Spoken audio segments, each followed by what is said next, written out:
यहाँ पे मैंने आपके लिए बायोलॉजी तो कराई है, केमिस्ट्री का भी है, आप केमिस्ट्री की वीडियो भी देख सकते हैं। केमिस्ट्री भी स्टार्ट हो रही है और कुछ टाइम में फिजिक्स भी स्टार्ट हो जाएगी। ये हार्ट है, हार्ट से क्या हुआ, ब्लड आया, ये बॉडी ऑर्गन में गया, फिर वो वापस चला गया हार्ट में, तो इसे कहते हैं क्लोज टाइप। पढ़ने की चाहत पैसों ने दबाई जब जब हम सामने। हेलो बायोलॉजी के जान बच्चों, तो कैसे हैं आप लोग। मेरा नाम है रघुराज सिंह और आज का जो चैप्टर है वो चैप्टर नंबर 4 एनिमल किंगडम है। इस चैप्टर में, इस लेक्चर में हम इस पूरे चैप्टर का रोड मैप पढ़ेंगे, यानी एक माइंड मैप टाइप पढ़ेंगे।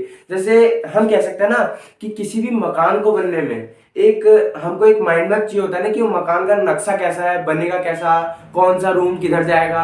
तो उसी प्रकार हम यहाँ पे भी उसी टाइप का एक माइंड मैप पढ़ेंगे कि इस चैप्टर में पूरा इसका इंट्रोडक्शन है क्या, ये चैप्टर बोल क्या रहा है, ये बता क्या रहा है। तो उसी प्रकार से हम इस पूरे चैप्टर को स्टार्ट करते हैं और बहुत ही इस चैप्टर का बहुत ही वेटेज बहुत ज़्यादा है। इसको आप अच्छे से पढ़िएगा, बोर्ड के लिए भी और नीट के लिए भी, या कोई भी कॉम्पिटिटिव एग्जाम के लिए बहुत अच्छे से पढ़िएगा। लेकिन अगर आपको समझ में नहीं आया तो फिर आपके लिए बहुत रिस्की हो जाएगा, आपको बहुत घुमाने लगेगा ये चैप्टर। तो याद करने वाला चैप्टर अच्छा चैप्टर है, समझ के पढ़िएगा, ठीक है।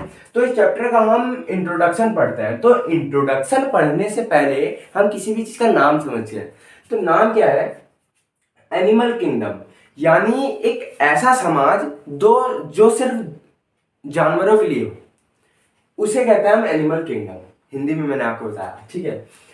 अब यहाँ पे जैसे एनिमल्स को कैरेक्टराइज किया गया है, क्लासिफिकेशन किया गया है उनका, ठीक है, विविधीकरण किया गया है उनका। अब क्लासिफिकेशन क्या होता है, जैसे एक इंसान है या कोई इंसान है या बहुत सारे लोग हैं, तो उनको हमने किसी भी डिवाइड किया है ना, हमको पैसे पता लग रहा है उनके रिलीजियस के हिसाब से, उनके कास्ट के हिसाब से क्लासिफाई कर रखा है। तो उसी प्रकार यहाँ पे भी एनिमल्स को क्लासिफाई कर रखा है कुछ बेसिक क्लासिफिकेशन के हिसाब से, जिनसे हमको पता लगेगा कि ये क्या है, ये कौन सा एनिमल है, कौन सा जानवर है।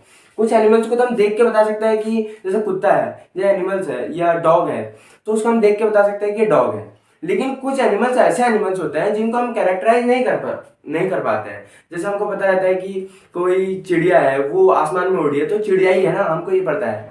कोई रेंग रहा है, कोई जंतु या कोई ऑर्गन या कोई एनिमल रेंग रहा है, तो उसका हम समझ लेंगे कि रेप्टाइल है। तो उसी प्रकार यहाँ पे भी एनिमल्स को कुछ बेसिक पार्ट्स में कैरेक्टराइज कर रखा है। जैसे हम पढ़ लेते हैं कि एनसीईआरटी का पहला सवाल क्या है कि why do we need classification, classification चाहिए क्यों होता है, क्यों चाहिए होता है। यहाँ पे मैंने लिखा है we need classification because as over a million species of animal have been describe, यानी इस अर्थ में इतने सारे एनिमल्स हैं जिनको डिस्क्राइब करने के लिए क्लासिफाई किया गया है, ठीक है। इतना समझ में आया आपको।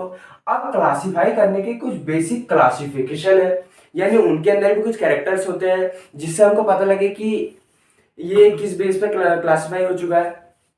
तो जो पहला है वो लेवल ऑफ ऑर्गेनाइजेशन है। अब लेवल ऑफ ऑर्गेनाइजेशन क्या होता है, ऑर्गेनिजम्स क्या होता है। जैसे मान लीजिए हमको ये पता है, हमने 7वीं 8वीं 9वीं 10वीं में तक हमने ये पढ़ा है कि बहुत सारे सेल को मिलाकर टिश्यू बनता है, ठीक है, और बहुत सारे टिश्यू को मिलाकर क्या बनता है, ऑर्गन बनता है। और बहुत सारे ऑर्गन को मिलाकर, जैसे 2 हाथ 2 पांव को मिलाकर क्या बनता है, एक ऑर्गन सिस्टम बनता है। एक ऑर्गन सिस्टम यानी एक बॉडी बनती है। तो लेवल ऑफ ऑर्गेनाइजेशन क्या है कि कुछ एनिमल्स क्या होते हैं, उनके अंदर उनकी बॉडी में सिर्फ क्या होता है, सेल ही होती है।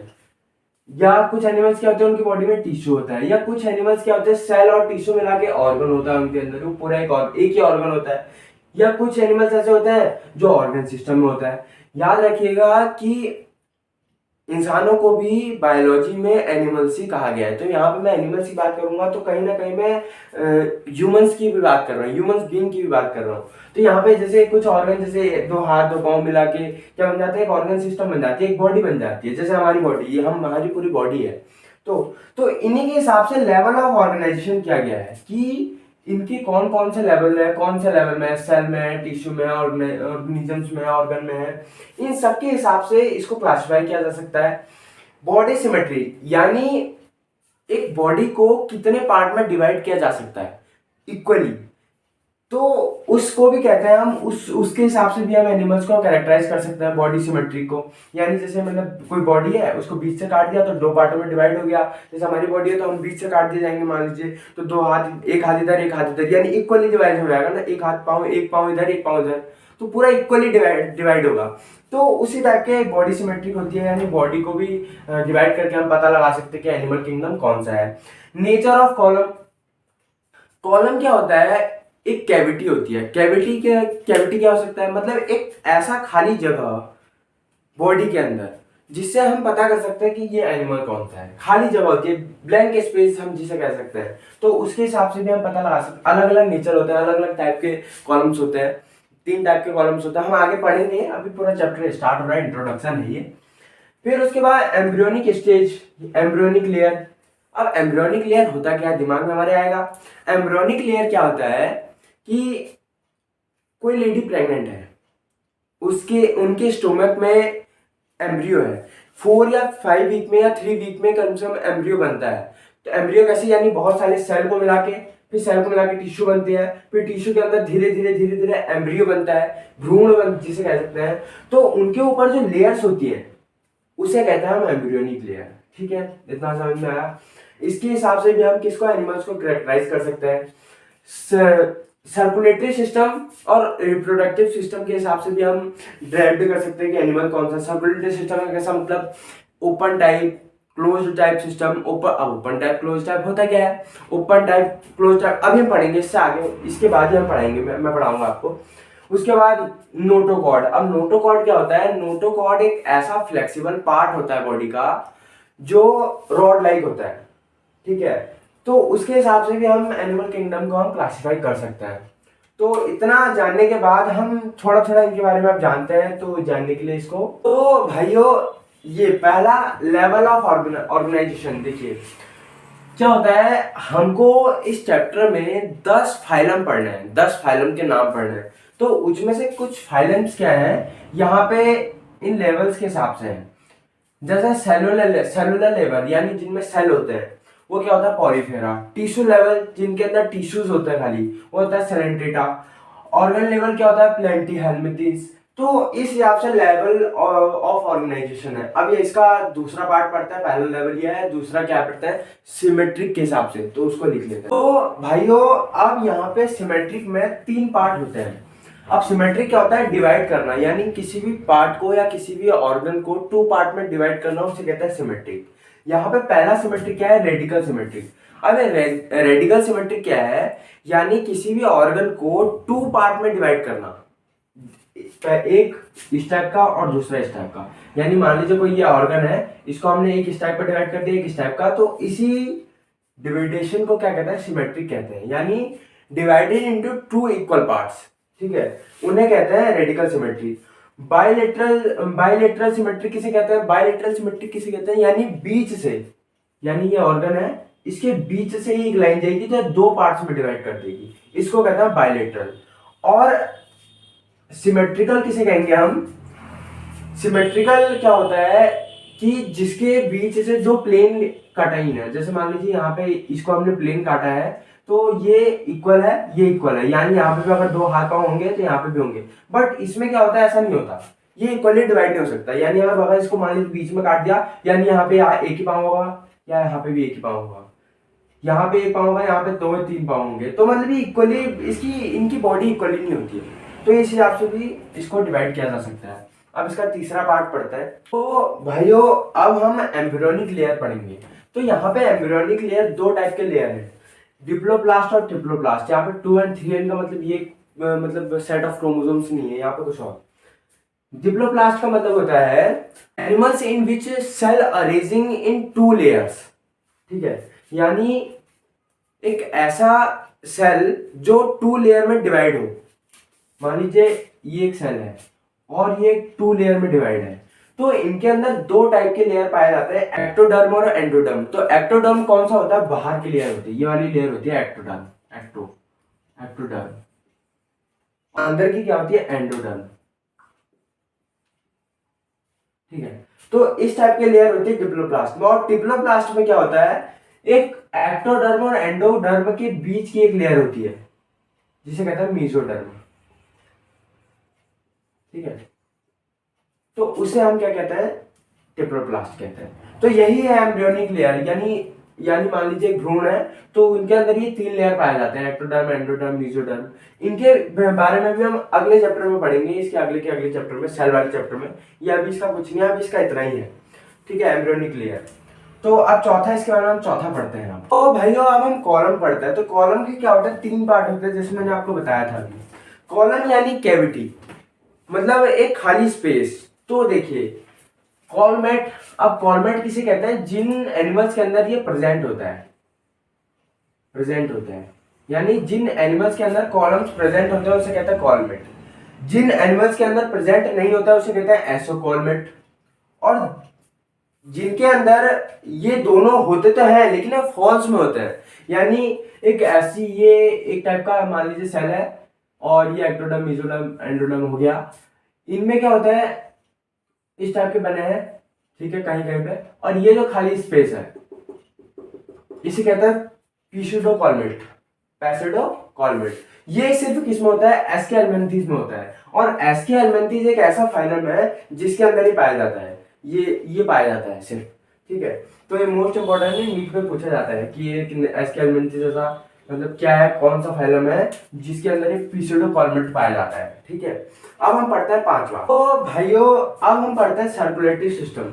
अब सर्कुलेटरी सिस्टम के अंदर 2 टाइप के सिस्टम होते हैं, यानी एक ओपन टाइप और क्लोज टाइप। तो उससे पहले हम सर्कुलेटरी सिस्टम होता क्या है, हमारी बॉडी में जो वेसल्स के द्वारा ब्लड अप डाउन करता है उसी को कहते हैं सर्कुलेटरी सिस्टम, यानी ब्लड का मूवमेंट होना उसी को कहते हैं सर्कुलेटरी सिस्टम, नॉर्मल सी भाषा में।